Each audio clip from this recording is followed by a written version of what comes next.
बोंबील मध्ये जरा मीठ असतं आधी, खारट असतं म्हणून मीठ थोडंसं टाकते, जास्त नाही टाकत.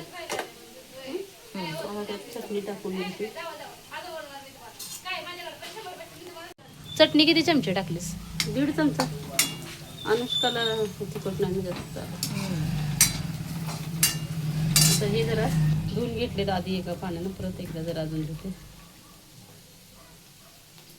एक नंबर बोंबीलची रेसिपी आहे मम्मीच्या हातची.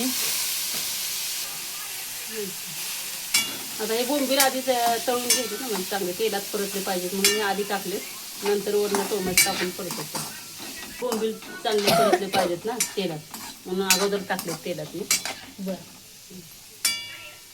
ही मम्मीच्या पद्धतीची रेसिपी आहे. आता टोमॅटो टाकूया त्याच्यावर,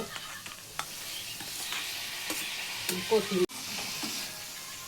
काही जण अगोदर टोमॅटो टाकतात बोंबील टाकायच्या आधी, पण मी हे अगोदर बोंबील मला ते तळलेल्या तेलामध्ये आवडतं परतलेला, म्हणून मी अगोदर टाकते.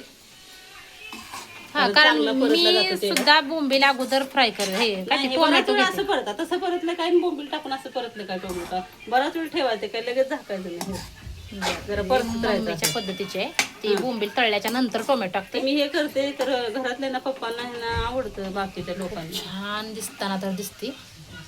आता बघू कशी लागते. आता ते बरंच वेळ जरा परतायचं. झाकून 5 मिनिट नाही, 5 मिनिट परतते आणि मग घालते.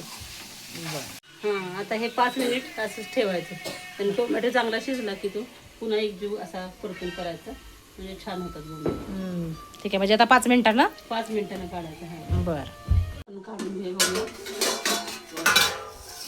हे बघा टोमॅटो, तू म्हणालीस की वरनं टोमॅटो टाकल्यावर असा होईल. बघ टोमॅटो झालाय का, शिजलाय की नाही, गिर झालाय. खरंच की अगं, एकच नंबर मंडळी. ह्या पद्धतीनं मम्मीच्या रेसिपी करून बघा, कारण की मी कधी केली नव्हती अशी वरनं टोमॅटो टाकून असं, म्हणजे एवढं मऊ टोमॅटो झाले किती छान शिजलाय की नाही. मस्त मस्त मस्त. आणि वास तर हा मस्त असा घमघमाट येतोय तोंडाला, माझ्या आत्ताच पाणी सुटायला लागले. एक नंबर बोंबील केलेले मम्मीनं. टाकू का? झाक आता शिजले ना, आता गॅस बंद करूया. झाले 5 मिनिटं, बरोबर 5 मिनिटांनी तिने काढले. हा, आणि पाणी पण टाकलेलं नाही, नुसते वाफेवरती शिजवले. शिजवले. एकच नंबर. आता खाऊन बघू मम्मीने कशी मस्तपैकी रेसिपी केलेली ती.